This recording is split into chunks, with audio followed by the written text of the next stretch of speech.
Is the Huawei Ascend Mate a device that can change the game? Here's my full review. Let's check it out.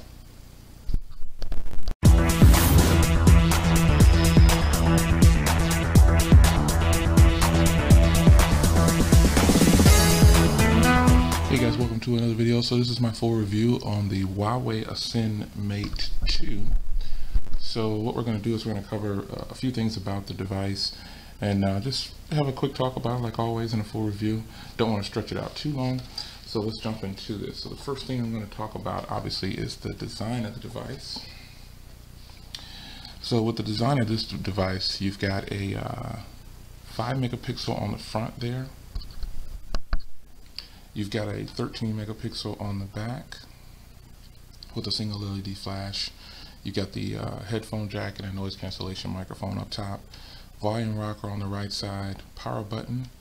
On the bottom you've got a microphone for calls, and you've got your charging and sync cable port there. Nothing along this side. Huawei branding on the front, speaker up top, and this phone actually comes with a screen protector pre-installed, which is great. I actually purchased some, but there's no need to remove that one.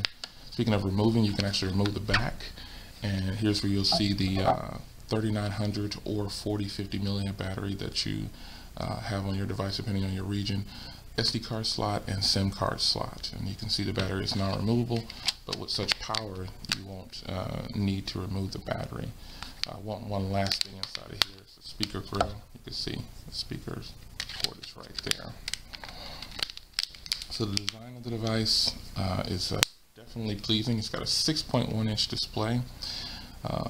It's an IPS display, so the device looks very stellar, it looks really good, and I think it's pleasing to the eye.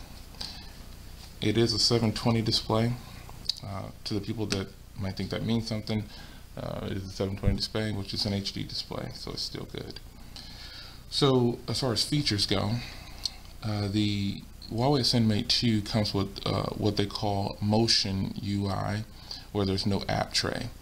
And that this type of Android device with no app tray has actually grown on me. I had some other launchers on here, but for the full review I decided to, and even prior to the full review, I actually uninstalled the launchers because this UI is actually pretty good when you think about it.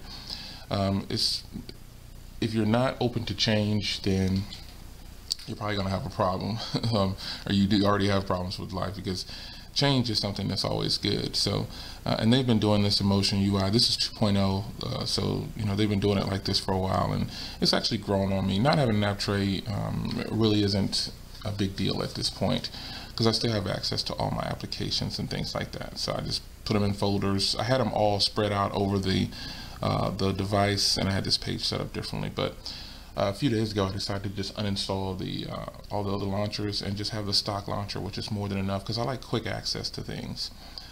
So that is the Motion UI. As far as features go for the device, let's get into settings, and there's a few things that it has here. It has home styles, where you can change the layout of the device to have it make it a little easier on you. You can apply what's called simple mode, where basically it makes everything really big and the buttons and the layouts are humongous, to where there's no reason why you can't get to things.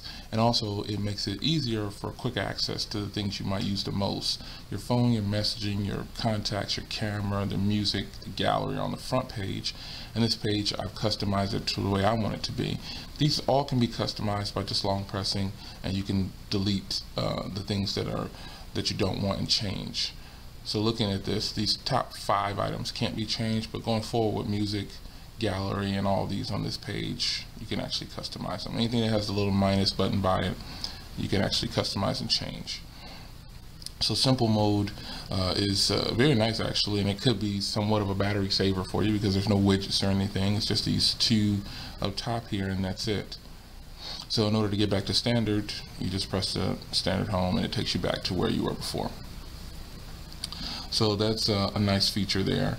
And also in the settings they have what's called wow mode, glove mode, and one-hand mode.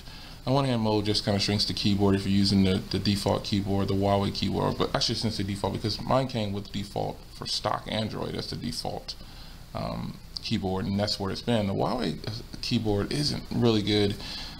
Surprisingly, you know, I don't really like the Huawei keyboard. I've been using the stock keyboard or SwiftKey, and SwiftKey is my favorite. So, but you can't use the one-hand UI in hardly anywhere in the phone except for the keypad and you know, the dial pad for messages and things like that, which I don't use the one hand because my hands are big enough to keep it pretty steady. While mode is this little button right here where you can access little mini windows or go home or clear up things, and you can get a calendar, messaging. You can actually move this around too. I'll put it right here so you can see it. You can get calendar, messaging, a note, and calculator, which is some of the main things that we probably would use. And if you want to make them bigger, you just hit the arrow right there. But the wow button is actually pretty nice if you want to do a lot of one-handed stuff. So the phone comes with 4.3, and Huawei has said that they're going to actually move it up to 4.4 or possibly even Android L in the future. Nonetheless, though, the features of the device are like any other Android device. They're really good. They're pretty solid. Web browsing on the device. Let me go back real quick as far as features, and another option. I should tell you about the options for this device. So this device can be purchased directly from Huawei for $299 off contract, unlocked, LTE on board for US. It has 16 gigs built in. It has an SD card slot, as I showed you before, and I think that's pretty much it. But the pricing, what Huawei is doing is giving you, they're giving you a free case and a free reverse charging cable, which you can only get through them. And in my case, I ended up getting the free Bluetooth speaker, and I got everything but the case. Actually, I got a month of service, the Bluetooth speaker, the reverse charging cable, and I just didn't get the case. So I got everything but the case, which I probably wouldn't have used anyway. But those are the options that you have for buying it. And Amazon, they're running some specials. I don't know if you don't have a code, you can't get the Bluetooth headset. I actually went back in to purchase another Huawei and another setup like this, and it actually was going to let me buy get another Bluetooth speaker free. So I'll probably do that and just get a different color. The pricing on it and the options that you have there are pretty nice. It has a quad-core processor, clocked at 1.6. It is a Snapdragon 400. Some people might think that that's a bad thing, but I think it's a great thing because it helps on battery life and it matches well with the screen. And I believe this has the Adreno 305, I think it is, or something like that. I don't really keep it with that because I don't do much gaming, but when I do, it's pretty steady. As far as the web browsing goes, web browsing on the device is just like any other Android device. It's going to do with a 6.1-inch display. You really can't go wrong. This is over T-Mobile's LTE network. I like to show videos web browsing over LTE because a lot of people don't do that. Why they don't do that, I have no idea. We all know that speeds are going to be different wherever you live at, but where I live, LTE is really fast for T-Mobile, and it's really nice. So web browsing on the device, I'll go to a full website like I always do. Web browsing on the device is always really nice on a big screen. If you have a big screen, anything bigger than 4.5 and up is acceptable for web browsing to me. It's going to be really clear. It's going to be clear enough to where you're going to enjoy your web browsing experience. So, you know, web browsing on the device is good. There's no way to disappoint with a 6.1-inch display. You know, it's just going to be good every time. So the next thing I wanted to talk about was the camera. The camera on this device, we took a trip to SeaWorld yesterday, and wow, it was pretty amazing. I was actually planning on putting up some footage of some of the things that we did at SeaWorld. I took this video, or this picture, I mean, it was dark outside. Didn't have any kind of flash or anything. This was yesterday. It was really, this camera is really great in low light. I wanted to take a picture of the arcs right there at SeaWorld, so that's what I did. This one is a little blurry because I was someone bumped me or something like that, but I left it on there. So, but you can see how sharp it is in this picture right here. The camera on this one is a 13 megapixel on the back, and the front has a 5 megapixel camera, I believe. It takes group photos on both. The rear and front cameras are pretty much have the same functionality, but you know, they market the front camera for having the group photo where you can do like a selfie in panorama mode, which is fine. It's kind of hard to do actually, but so I ended up just taking just a regular normal shot. It's too much to tilt the camera and it just takes too long, and people will lose focus of that you're actually taking a photo after a while. So even without the groupie photo or whatever they're trying to call it, it still takes a very wide angle shot. So it's pretty good. And the rear camera, again, this was taken at night. It's pretty sharp for a picture that's taken at night. I just stood there, it focused, and I took the picture, and I think it was pretty good. So the camera software is just like any other camera software. You've got some options here. Normal, it's normally on smart mode because the smart mode kind of takes a situation and kind of figures it out for you. Like if it's too dark, it'll brighten it up. If it's too light, it kind of, I normally have it on smart mode. But I guess the last picture I took was that one last night, and I put it on normal. But nonetheless, the camera has the same settings as many other cameras. Object tracking, 13 megapixel. Let me show you the options. You can do 13, 8, 5, 3.2, and go all the way down to 0.1 for 720. So the camera settings are really simple, and nothing major about the camera that's going to make it any different than any other camera out there. HDR, everything, it's got the same. Same thing for video. There's not a lot that you need to know about the video camera, and here's the options that you get for taking video. And that's pretty much. It's nothing spectacular about the camera software, but it does take fantastic photos when I do take pictures. The speed of the device is obviously very fluid, but like any device, if you burn it down and keep using, don't keep your cache cleared out, or don't keep the apps clear, it's going to crash on you. I think I've only had one situation where the phone, or maybe twice, where the phone rebooted. I mean, I was really pounding it out. I was hitting it hard, and I hadn't rebooted it, and I wasn't clearing it. I was just using it straight through to try to kill the battery, and this battery is just, I'll get to that later, but it rebooted on me. So that happened maybe twice, but that's to be expected with any electronic device. It doesn't matter what phone, even my iPhone 5S and my Windows, well, not Windows, I haven't had that happen with Windows, but I had it happen with Android and iOS. Even my iPad, it'll reboot every now and then if I don't reboot it myself or clear it out. So nonetheless though, the speed of the device, overall fluidness, you can see there's really not much to it. The device is really solid for what it's packing, which is the Snapdragon 400 clocked at 1.6, I believe. Software again is already, I've already talked about that. It's really nice having it with just everything up front in your face. I think I like that.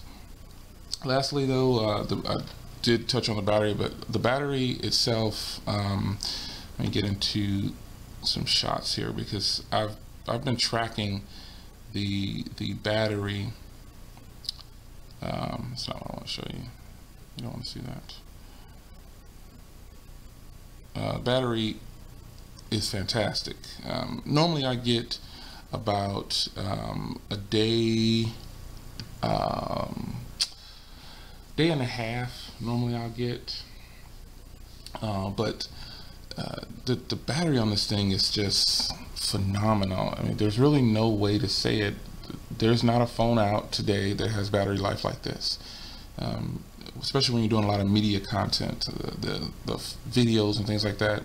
This thing can play for hours, man. I mean, I'm going to take it. I'm going to be traveling here shortly. I'm going to be off the grid for a while. So if you don't hear any from me or see any videos up, I'll try to respond for Twitter or YouTube when I can. But I'll be off the grid, just so you know. So nothing's wrong. I'm just going to be out traveling. So, but I'm going to use this for my trip, and I'll probably leave my iPad behind and take this with me.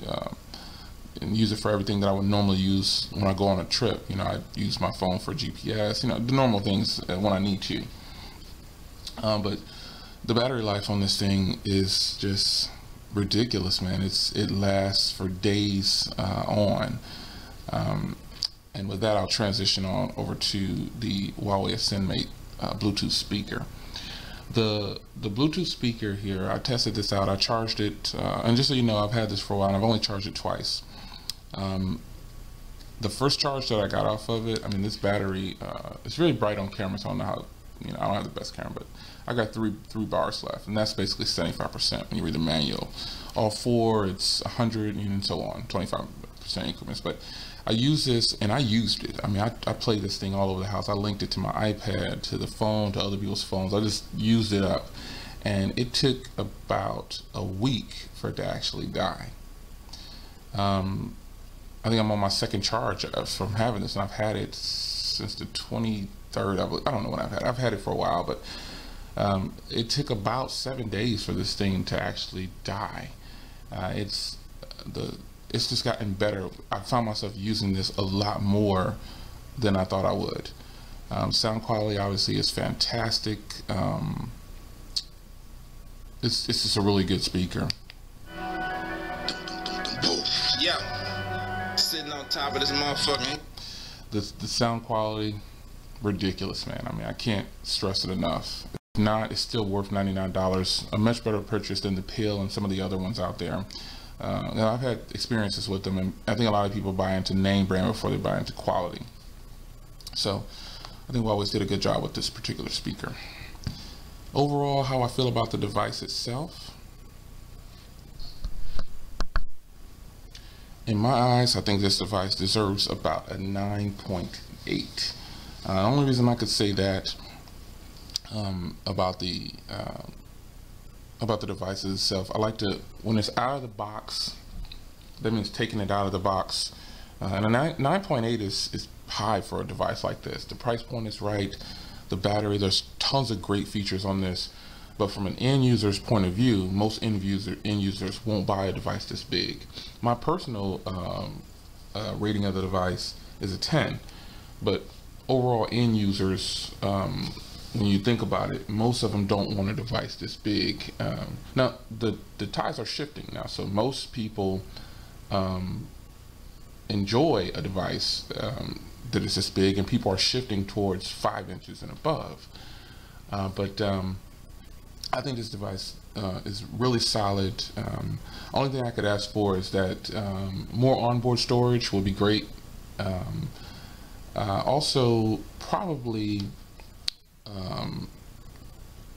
the UI is nice, but it's not my first choice for UI. The UI is really solid, but I think it needs some tweaking, because sometimes I don't want to see this view, and the only way to change it is to put a launcher on it. And I know that's having options, but nonetheless, small things like that, it's not a big deal, because not having to charge this thing for a couple of days is just freaking amazing. Overall, though, 9.8. Personally, I think it should get a 10 with a few tweaks.